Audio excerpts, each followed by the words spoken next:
बिस्मिल्लाहिर्रहमानिर्रहीम अस्सलाम वालेकुम। आज की इस वीडियो में हम 10th क्लास कंप्यूटर साइंस का जो चैप्टर नंबर 2 है उसका शॉर्ट क्वेश्चंस करेंगे जी। कुछ क्वेश्चंस हमने ऑलरेडी कर लिए हुए हैं, 2 क्वेश्चन हमने किए थे और आज से हम तीसरा जो शॉर्ट क्वेश्चन है एक्सरसाइज का वो करेंगे। इस वीडियो में आपको तीसरा, चौथा और पांचवा 3 क्वेश्चंस मिल जाएंगे। तो हमारे पास यहाँ पर क्वेश्चन है कि right 3 difference between assembly language and high level languages. ये HLL का मतलब है हाई लेवल लैंग्वेजेस। तो डिफरेंस देखते हैं जी कि असेंबली लैंग्वेज और हाई लेवल लैंग्वेजेस में क्या डिफरेंस है। एक्चुअली जो असेंबली लैंग्वेज है ये low level, main 2 basically languages हैं, एक लो लेवल लैंग्वेज और एक हाई लेवल लैंग्वेज। तो ये जो असेंबली लैंग्वेज है ये आप समझ लें कि ये लो लेवल लैंग्वेज की एक कैटेगरी है। अब इन दोनों में डिफरेंस देखते हैं कि सबसे पहला जो पॉइंट है कंसिस्ट ऑफ सिंबॉलिक कोड। ये जो लैंग्वेज होती है इसमें कुछ सिंबल्स होते हैं, ठीक है, या एब्रीविएशंस होती हैं जिनको हम कहते हैं निमोनिक्स। इसके बाद जो हाई लेवल लैंग्वेज होती है जी ये consist of English oriented language. जैसे इंग्लिश लैंग्वेज होती है ये कुछ इस तरह की लैंग्वेज होती है। मेन डिफरेंस ये है कि जो हाई लेवल लैंग्वेज होती है इसको हम इसको जल्दी अंडरस्टैंड कर लेते हैं क्योंकि ये इंग्लिश बेस समझने होती है। और जो असेंबली लैंग्वेज होती है ये कंप्यूटर इसको इजीली जो है ना वो अंडरस्टैंड कर लेता है।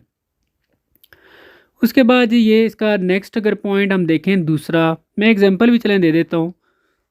Consist of symbolic code. Symbolic code होते हैं लाइक 0101, ये सिंबॉलिक कोड्स हैं। एब्रीविएशन आप कहते हैं जैसे मूव के लिए MOV, तो कुछ इस तरह की एब्रीविएशंस होती हैं। और हाई लेवल लैंग्वेज ये इंग्लिश के वर्ड्स होते हैं जो कि फ़ौरन समझ आ जाते हैं स्पेशली इंसान को। उसके बाद दूसरा जो पॉइंट है जी कि प्रोग्राम्स आर नॉट पोर्टेबल। ये जो असेंबली लैंग्वेज वाला प्रोग्राम है इसको हम पोर्टेबल का मतलब है इसको हम एक डिवाइस से दूसरी डिवाइस में शिफ्ट नहीं कर सकते, ठीक है, ये सिस्टम के अंदर ही है ऑलरेडी। इसको हम यानी कि पोर्टेबल नहीं है, इसको हम नहीं चेंज नहीं कर दूसरे में डिवाइस में या दूसरे सिस्टम में नहीं भेज सकते। जबकि जो हाई लेवल लैंग्वेज वाला होता है ये प्रोग्राम्स आर पोर्टेबल, ये पोर्टेबल होता है, इसको हम एक से दूसरे में शिफ्ट कर सकते हैं। उसके बाद ये तीसरा जो पॉइंट है use is gradually declining. Declining का मतलब होता है कि इसका यूज़ आहिस्ता आहिस्ता कम हो रहा है, ठीक है। जबकि हाई लेवल लैंग्वेज का आप तीसरा पॉइंट देखें तो यूज़ इज़ ग्रेजुअली इंक्रीजिंग, इसका जो इस्तेमाल है वो आहिस्ता आहिस्ता बढ़ रहा है। इसका ये इसलिए बढ़ रहा है क्योंकि इसको इंसान ईज़िली अंडरस्टैंड कर सकता है। तो ज़ाहिर सी बात है इंसान जिस चीज़ को ईज़िली अंडरस्टैंड कर सकता है उसको ज़्यादा वो यूज़ करेगा, तो इसलिए इसका फिर यूजेज जो है वो ज़्यादा हो रहा है। उसके बाद जो चौथा पॉइंट है इट्स मशीन डिपेंडेंट। ये जो असेंबली लैंग्वेज है ये मशीन डिपेंडेंट है, जबकि जो हाई लेवल लैंग्वेज है इट्स नॉट मशीन डिपेंडेंट, ये मशीन के ऊपर डिपेंड नहीं करती। पांचवा जो पॉइंट है जी डिबगिंग इज़ डिफ़िकल्ट। इस डिबगिंग मीन एक्चुअली ये डिबगिंग कहते हैं कि उसके अंदर से एरर्स को फाइंड करना और एरर को रिमूव करना, कोई गलती मिस्टेक है उसको तलाश करना और उसको ख़त्म करना, ये इसको बोलते हैं डिबगिंग। इस असेंबली लैंग्वेज के अंदर इस तरह की जो डिबगिंग है इसको ये मुश्किल होती है, ठीक है। जबकि जो हाई लेवल लैंग्वेजेस में अगर आप देखें डिबगिंग इज़ ईजी, इसके अंदर कोई एरर है उसको फाइंड करना और रिमूव करना ये बहुत आसान है। उसके बाद छठा पॉइंट है जी कि ये जो असेंबली लैंग्वेज का छठा पॉइंट है कॉम्प्लिकेटेड। कॉम्प्लिकेटेड कहते हैं जो समझ से बालातर और मुश्किल हो, difficult and more prone to errors. देखें इसमें 3 वर्ड यूज़ हुए हैं, कॉम्प्लिकेटेड यानी कि मुश्किल है, डिफ़िकल्ट का मतलब भी मुश्किल है, मोर प्रोन कहते हैं उसका झुकाव ज़्यादा है किस तरफ, एरर्स की तरफ, गलतियों की तरफ ज़्यादा उसका रुझान है। जबकि हाई लेवल लैंग्वेज का अगर आप देखें तो वो सिंपल है। कॉम्प्लिकेटेड के लिए एक दूसरा अगर उसका कंपैरिजन में वर्ड यूज़ हुआ है सिंपल। डिफ़िकल्ट अगर आप देखें तो इजी, और आगे मोर प्रॉन का इधर लिखा हुआ है लेस प्रॉन। प्रॉन मीन उसका झुकाव कम है एरर की तरफ, गलतियों की तरफ उसका इतना नहीं होता वो। उसके बाद जी सातवां जो पॉइंट है less storage and less running time are required. यहाँ पर स्टोरेज और रनिंग टाइम कम है, जबकि हाई लेवल लैंग्वेजेस में क्या है कि more storage and more running time. इसका ज़रा सी बात है फिर उसको ट्रांसलेट होने में और ज़्यादा टाइम लग जाता है, तो उसको ज़्यादा रनिंग टाइम। देखें जी मैं आपको मेन जो पॉइंट बताने वाला था कि आप क्वेश्चन में देखें तो वहाँ पर कहा गया था कि 3 डिफरेंस लिखें, तो मैंने यहाँ पर 7 लिखे हुए, ठीक है। अक्सर स्टूडेंट कहते हैं कि सर बहुत लेंथी लिख दिया है, तो डियर स्टूडेंट्स आप यहाँ से कोई से 3-4 पॉइंट लिख लें, ठीक है। मैं इसलिए ज़्यादा लिखता हूँ ताकि आपको ओवरऑल एक कंसेप्ट देना होता है कि आपको वो चीज़ समझ भी आ जाए। तो बाकी आप अपनी चॉइस से यहाँ से आगे ना 3-4 पॉइंट 5 पॉइंट जो है ना वो इजीली लिख सकते हैं, बाकी आप बेशक ना लिखें। नेक्स्ट जी हमारे पास जो चौथा क्वेश्चन है वो बिल्कुल यही इसी तरह का है, जिसने तीसरा कर लिया समझ लें उसका चौथा भी हो गया। Right 4 characteristics of high level languages. तो इसके जी देखें मैंने वही सारा डिफरेंस को ही बनाया है कि consist of English oriented language. Just क्या किया, दूसरे तीसरे पॉइंट को जो ऊपर डिफरेंस में था उसको घटा कर दिया है कि programs are portable and use is gradually increasing.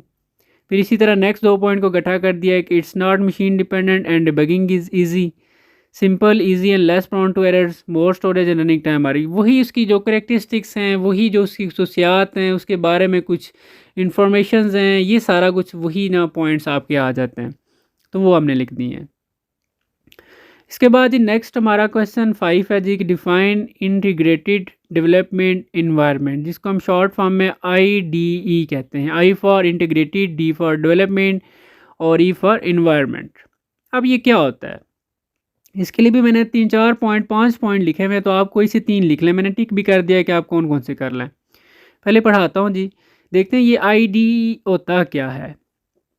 Actually IDE is a computer software, ये कंप्यूटर सॉफ्टवेयर है that brings all the processes and tools required for program development into one place. जब हम कोई भी प्रोग्राम डेवलप करते हैं, यानी कि ये एक ऐसी सॉफ्टवेयर है, एक ऐसा सॉफ्टवेयर है जो बाकी सॉफ्टवेयर्स को बनाने में जो है ना वो हेल्प करता है। ठीक है, एक ऐसी ऐप समझ लें कि जो बाकी ऐप्स को बनाने के लिए हमारी हेल्प करती है। इसके अंदर तमाम वो टूल्स, वो तमाम चीज़ें मौजूद होती हैं जो कि जब हम कोई सॉफ्टवेयर, कोई प्रोग्राम ऐप वगैरह बना रहे होते हैं तो हमें चाहिए होती हैं।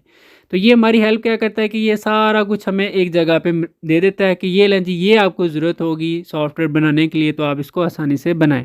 जैसे फॉर एग्जांपल, जस्ट समझाने के लिए एग्जांपल दे रहा हूँ कि हमने चाय बनानी है जी, ठीक है, तो उसके लिए क्या क्या चीज़ें चाहिए होती हैं। वो लेट्स सपोज अगर हमारी एक ही जगह पर सारी पड़ी हुई, एक बंदा है जी वो सारा कुछ हमें एक जगह पर रख देता है, कहता है जी ये चीज़ें आपकी इस्तेमाल होंगी, तो वो हमारे लिए क्या हो गया कि वो IDE हो गया। ठीक है, यानी कि जस्ट समझाने के लिए एग्जांपल दी है, हालांकि इसका इससे कोई लिंक नहीं है। तो IDE क्या होता है जी, एक्चुअली एक ऐसा सॉफ्टवेयर है जो तमाम प्रोसेसेस को, तमाम टूल्स को एक जगह पे हमें प्रोवाइड कर देता है, ताकि उससे फिर हमारा आगे नेक्स्ट जो हम बनाते हैं वो हमारे लिए ईजी हो जाता है। उसके बाद जी दूसरा पॉइंट में लिखा है कि most of new programming languages, जो न्यू प्रोग्रामिंग लैंग्वेजेस हैं वो सारे यूज़ करते हैं IDE को टू क्रिएट करने के लिए, आगे फिर उसको कंपाइल करना है, रन प्रोग्राम, उस प्रोग्राम को बनाने के लिए, कंपाइल करने के लिए, रन के लिए। बेशक आप ये सेकंड पॉइंट स्किप कर सकते हैं। उसके बाद जो तीसरा पॉइंट है जी, IDEs aim to make the life of programmer easier. IDE है क्या, देखें ये जो प्रोग्रामर कहते हैं, वो जो प्रोग्राम बना रहे होते हैं उनकी लाइफ को आसान करता है। कैसे, वही बात आ गई है कि जो प्रोग्रामर, अब जब कोई प्रोग्राम बनाते हैं तो उन्हें सारे कुछ टूल्स चाहिए होते हैं। वो टूल अगर हमें एक जगह पे सारे मिल जाएं तो हमारा सारा काम आसान हो जाता है। तो इस तरीके से IDE ये काम करता है कि हमें तमाम वो टूल्स एक जगह पे प्रोवाइड कर देता है। उसके बाद नेक्स्ट जो हमारा चौथा पॉइंट है, today's modern IDEs have user friendly, ये इसको भी आप स्किप कर सकते हैं। नेक्स्ट पॉइंट पे आ जाते हैं, 5वां, integrated development environment is an application.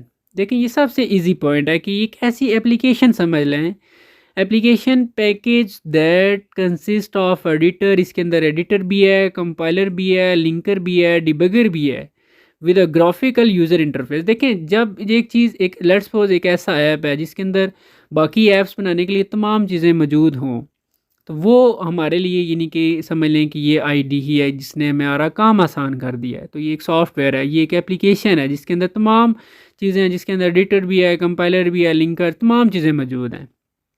तो ये है जी हमारा IDE। तो इंशाल्लाह जी नेक्स्ट वीडियो में आपको बाकी इसके पार्ट्स भी मिल जाएंगे।